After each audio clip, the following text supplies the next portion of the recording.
ഓ അടിയിലോ ചടിച്ചോ എത്ര കാലമായി നീ കിടക്കുന്നു കണ്ടു. കഴിഞ്ഞോടി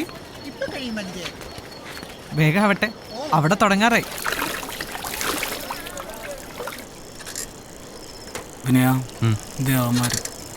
ഒറ്റടിക്കാൻ കാലി. അത്ര ഇനി ഇവനെ കാലിയാക്കാം. എടാ വിനെ, നിനക്കെന്തെല്ലാം കിട്ടിയത് കേട്ടല്ലോ. ഹാപ്പി അല്ലേ? എടാ നിന്നോട് ഞാൻ എത്ര പ്രാവശ്യം പറഞ്ഞിട്ടുണ്ട്, വടക്കം ഭാഗത്ത് കയറി ഒരുപാട് അങ്ങ് കിളത്തല്ലെന്ന്. അണ്ണൻ പറഞ്ഞത് മനസ്സിലായ? ഇല്ല, മനസ്സിലായില്ല.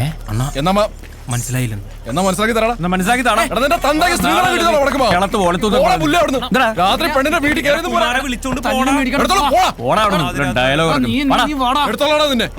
അവന്റെ അമ്മൂമ്മയുടെ പോലെ.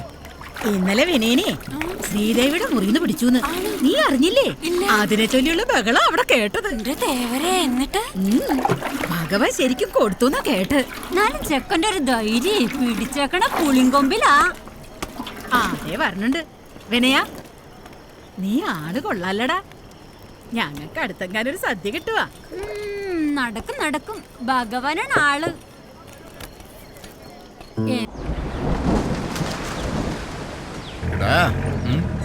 അപ്പൊ നീ അങ്ങ് തീരുമാനിച്ചു അല്ലടാ? ആ സുമിത്രയുടെ കയ്യില് കത്ത് കൊടുത്തിട്ടുണ്ട്. എടാ രാവണ,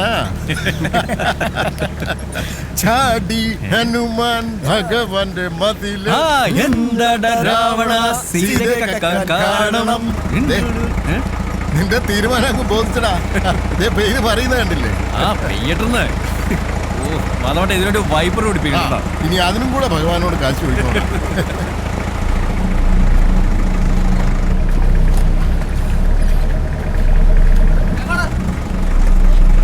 എന്നാളൊരാള് ഓട്ടോ ഒക്കെ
ഓരോ മരത്തിലേക്കും വലിഞ്ഞങ്ങ് കയറുമ്പോ ഉള്ളൊന്ന് പിടയ്ക്കും. പക്ഷെ അങ്ങ് മുകളിലെത്തിയാൽ ആവേശത്തോടെ അങ്ങ് കൂവിത്തീർക്കും. എടാ, പെരുവത്ത് കടവും നമ്മുടെ മനസ്സും ഒപ്പം ഉണ്ടെങ്കിൽ പിന്നെ എന്തിനാടാ പേടി?